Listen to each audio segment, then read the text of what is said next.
All right, y'all, a little different than the start of my normal videos, but I've got Drew here. So Drew is now with Circle City Whiskey in Indianapolis, so definitely check them out. But Drew was a big Four Roses guy, and those who are in the Roses circles will know that as well. Still a big Roses guy. And what he has done, though, for this specific review that we're doing for the Father's Day release is he has brought the two barrels that we are going to be talking about from this UN 37 run when they were just 9 years old, a tier 2 and a tier 3 of these that we're going to compare to tier 2 and tier 3 of the Father's Days. So the next time you end up seeing me, we're going to be in the studio as normal, tasting through these. But I wanted to give a shout out to Drew, who we just got done tasting through these. And, you know, I think it's pretty cool. It's fun. Progression to see in something we don't get to do very often in general, and specifically with roses, to see something get that far in age. So Drew will not be joining me on that video, which would have been cool. I don't know, maybe by the time I do it next time, you'll be back in town and we could do this. Tell me when. But in the meantime, check out Circle City and let's jump into the review. Hello, everybody. Welcome back to the channel. My name is Brian, and we are back with another Four Roses video. I'm actually a little disappointed in myself. I should have brought this to you sooner, but I had a reason for it. You probably saw that in the intro video if I've already played it. We are taking a look at the brand new Father's Day release from 2025. This is a 15-year-old OBSF recipe. Now, this is not the oldest OBSF that we have talked about on the channel. If you remember the Western Kentucky Relief bottle that we did, it was a 19-year-old OBSF. I'm not going to really draw any conclusions to that specific bottle. What I want to do in this video is compare it to some older releases from a similar run. Now, if you saw from the intro video, my buddy Drew, he's in Indianapolis, when I was talking about these releases, he was saying, hey, I think I know of some sister barrels that I have that I've previously bought. You all actually might know this too if you've been watching the 7th tier content, because I already did a review on this bottle. It was a Total Wine 8-year, 3-month bottle. This is an OBSF from UN 37. This is one rick over. If you check out the visual here, you'll see how close these barrels actually are. The reason why I'm not comparing this bottle is because this is a tier 6, and this is coming in a little bit higher proof. And honestly, you can tell the flavor profile. I might make a quick mention to it, but I didn't think that it matched up. But what Drew was able to provide for us are samples of nearly 9-year and 9-year samples from tiers 3 and 2 of UN 37, which is going to match perfectly with the tiers 3 and 2 of UN 36, where this year's OBSF Father's Day come from. Specifically, we're going to be talking about barrel UN 363L. This is the first one that we popped immediately in the car as soon as, not driving, we got these bottles from the Father's Day release. Me and my buddy Michael and Nick went up there. Again, I will show a really funny video. If you have not interacted with this, either on the YouTube Shorts or over on Instagram, please do. It's at like 300,000 views on Instagram. It's really, really funny, this whole apocalypse thing that I filmed it for because of the way that the rush was for this bottle.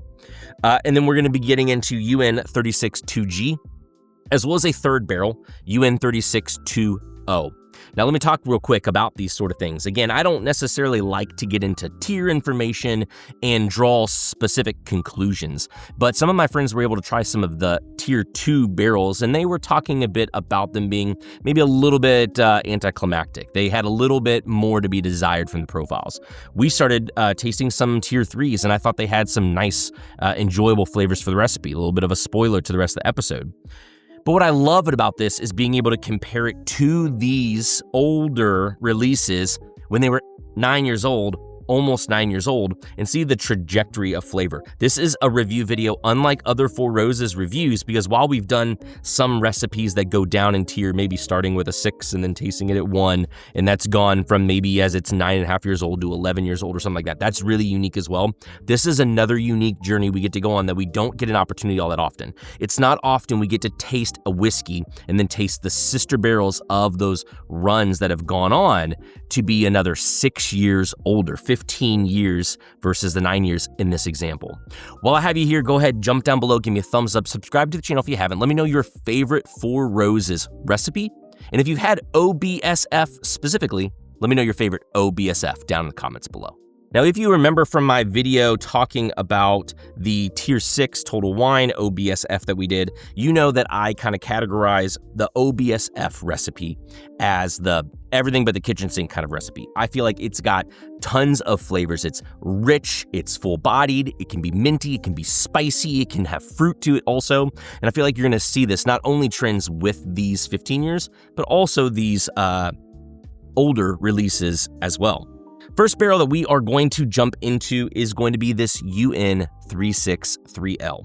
And again, I mentioned this was the first one that we popped when we came out of the release, and right away, I was really into this release. Now, if we go back to some of the notes I mentioned on the 19-year OBSF, that Western Kentucky Relief, you'll remember I had some notes that mentioned barrel char, that mentioned subtle medicinal notes, that mentioned oak, that mentioned nougat, creamy but decadent for the age, and I feel like some of those things translate similarly to this 3L barrel. The nose here doesn't jump out right away that it's 15 years old. It's candied, it has this sweeter mint type note. It has this sort of pine-like aromatic, this kind of woodsy aromatic to it. It's heavy on the frosting, not necessarily like overly sugary frosting, but imagine like a pre-baked cinnamon roll that's got that kind of hard icing on it, and before you reheat it and it melts, you know how kind of dense and heavy that is if you were to eat some of that, and you notice that sort of thing on the aroma here in the glass. You notice a bit of citrus, like there's some lemon oil that comes in here, and then the wood begins to grow a little bit more pronounced, and this is a mix of kind of newer lumber type wood as well as older, more mature oak notes. And while I'm by no means drawing a direct correlation, the first thing that I thought about when we nosed and tasted this pour was Michter's 20. Let's go ahead and dive in for a taste and you'll see why. The first sip is what really drew me in. This dark, heavy sting of dark fruits and accompanying baking spices. Along with that, this really mature, damp oak. And again, the reason I say the Michter's 20 is because this sort of sugary but well-aged, sugary but deep oak type profile is something that I feel like I only have noticed on things like the Michter's 20, Michter's 25, maybe some King of Kentuckys, maybe some older Willets as well. And I get that on this glass to some extent. Even the Michter's 10 years have had this, maybe a little bit less in the bourbons, but definitely in the Michter's 10 rye. And when I did that for the end of the year review, I definitely noticed that the kind of big, heavy, dark fruits, slightly medicinal type fruits with these really mature like oak notes, you kind of get correlations here in this glass. Orange oils start to come in there, like you expressed orange peel on the rim of a glass of a cocktail, or maybe even torched orange peel to some extent. Like the taste is like the aroma of freshly torched citrus that someone may have used for a cocktail. It's very nougaty mouthfeel, and sometimes I say that in terms of like a flavor, but this is definitely kind of a chewier, rounded, creamy mouthfeel that I'm noticing. The thing about this pour is that, especially if you're gonna throw out a comparison to like Michter's 20, is that it doesn't really come with a ton of the complexities that a pour like that may have. I feel like it's got some depth to it, but it doesn't necessarily dance with a whole lot of supplementary notes. Think old oak, think to some extent thin mint cookies, although it's not overly minty, it's just kind of a little bit more zippy and kind of the chocolate falls kind of balanced into the profile. If you aren't a fan of some of the spicier roses, I don't even know why you're watching a video like this. OBSF is going to be characteristically like that generally. And this is not necessarily characteristic of OBSF like we have some of the younger ones and some of the ones we'll talk about. But once you taste it and you know it's the recipe, it makes sense that it's OBSF. Spice, citrus, a comfortable finish with chocolatey barrel char, not all unlike what we said about the 19-year. Let's go ahead and jump over to one of the other barrels, 2G. 2G is completely different on the nose than the 3L. It's sweet cream. It's got these botanical, floral-like notes kind of popping all around the nose. It's got some citrus oils as well. Kind of leans into spiced pecan, sweet tobacco, and then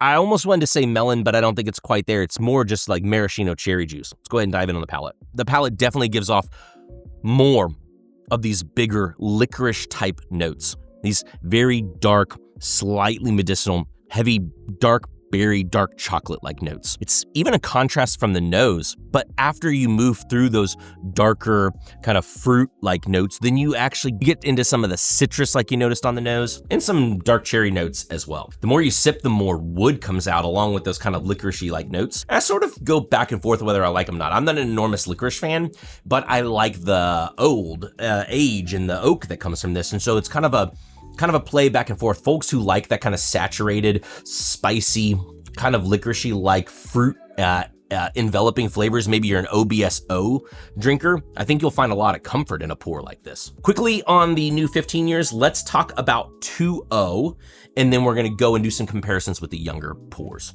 Man, 2.0 is the most subdued of all the noses. It's creamy, it's subtly spiced, but doesn't have the citrus or the fruit that maybe the other ones had. Man, 2.0 is like rich dark chocolate in lots and lots of oak, and I really enjoy that. It has a certain balance that I really enjoy, but it doesn't have as much going on in terms of supporting notes that maybe the other two 15 years had, and depending on how you like a pour, that might be a benefit to you. It's primarily balanced, creamy, mint-kissed chocolate, lots of oak. Still, again, I really like this one. Some fragrant leather and oak on the palate. If you like the older, more dusty type leaning pours, I think you would be a fan of this 2.0. For the most direct comparison, I want to dive in first to this UN37 2G. Now, if you check out this reference picture again of Rick's, you'll notice that these are sister barrels, not necessarily in alphabetical order, but I mean, we're talking about the Rick's being this close to one another. And so if these kind of line up alphabetically, then these should ideally be just right across from one another. So in all intents and purposes, these are sister barrels. They're just jumping Rick's a little bit. One, again, coming in at 9 years old, the other one coming in at 15 years old. Again, this is UN37 2G. Woo, man, lively, sweet cream, lots of sugary citrus, almost like a citrus oleo, lots of maraschino cherry juice. So some tobacco in there as well, but compared to the 15, much more tame on the tobacco and oak. Palate is creamy, it's chewy, and it's definitely more vibrant. It isn't actually overly minty or spicy. It's just a really, really enjoyable roses pick. I can imagine why these rolled out into the program when they did. Hindsight, was 2020, so like I can't say I'd have the hindsight to say, hey, how will this taste as it's older? Let's compare this though to the 2G and kind of see what it did. First, the 9-year 2G, spiced melon, caramel, nougat, sweet cream. It's in the linger where you get this menthol-like cooling sensation on the palate. Jumping back over to the 15-year 2G, the 15 year is a more medicinal, more intense, more concentrated, like it just sat in the barrel longer type of profile from what you get in this 2G. There are definitely some differences, but the way that it matures is more saturating, more deep, more intense. Lastly, let's jump over to the UN37 3T. This is coming in at 8 years and 9 months. Man, the nose on this one is punchy. So a little bit different than even the tier 2 of these UN37s. Big caramel notes, maraschino cherry, toffee, even a little bit of milk chocolate. Let's go on the palate. The palate's really, really solid.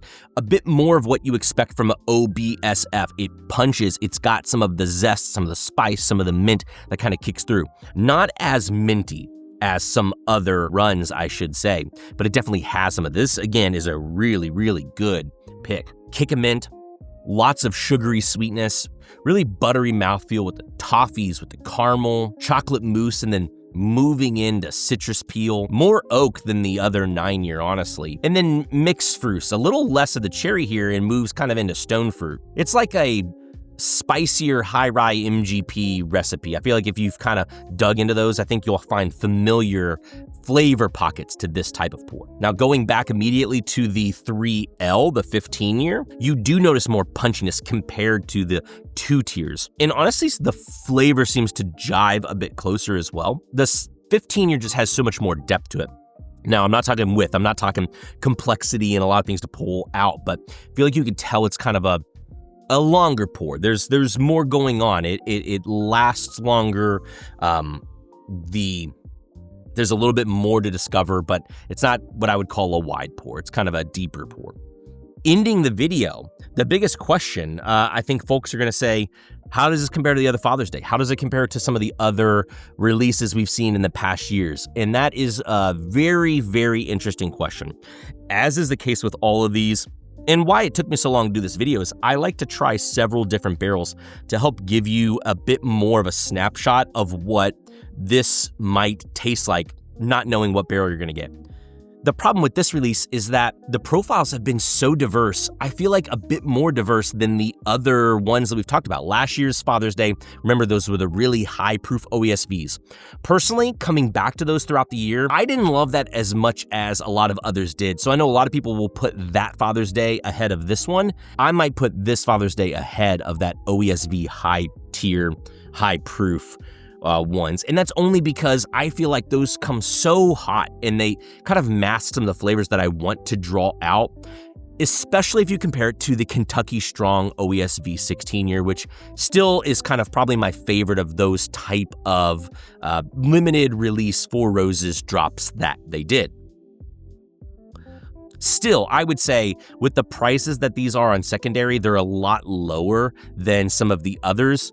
I think that if you are a 4 Roses fan and if you like older roses, it's definitely at least worth grabbing one because you run into some unique flavors in these that other roses don't have. I feel like they run into nuance and some layers you don't often get in roses, and that can be, you know, displayed here as we taste through these several different barrels and even compared to these older ones. These older ones, again, great flavors, really punchy, a little bit more sweet pocket, and I understand why people like those 8-9 year roses. Totally get it. But I like something that has a little bit more to it and a little bit more leather oak to find. And I've really appreciated this Father's Day OBSF, even if I wish it had a little bit more complexity to it. There might even be a single barrel out there that is better than the 3L that I tried, which I think is probably currently my favorite. I don't know, that 2.0 was actually really good too. They're all good in their own way. And I think that it has a lot to offer if you're a 4 Roses fan. If you all had a chance to get one of these bottles or try it, I'd love to hear your all's thoughts down in the comments below. I'm a bit behind. There are other things I do want to talk about on the channel. I wanted to get to the Russell's Reserve 13 year from this year. You all might have seen that I got a chance to grab one of those too. I want to do a video of the Eagle Rare 12. I'm really interested in checking that one out. Another pour that I was really excited to try. I really liked it. I don't have a bottle. Once I get a bottle, I think I'd like to do a review, would be the Star Hill Farms Wheat Whiskey. I was a big fan of that one as well. You know what? Just let me know what some of your all's favorite releases have been this year down in the comments below. It's been an interesting year so far. I feel like there's been a lot of single barrels I've really enjoyed, but in terms of like mass products or batch products, I haven't necessarily found a whole lot of bourbons that I've really, really enjoyed, save for maybe the Jack 14, but I'd like to hear from you guys. Again, let me know down in the comments below. Thanks as everybody for tuning into another video, and until next time, we'll see you all later.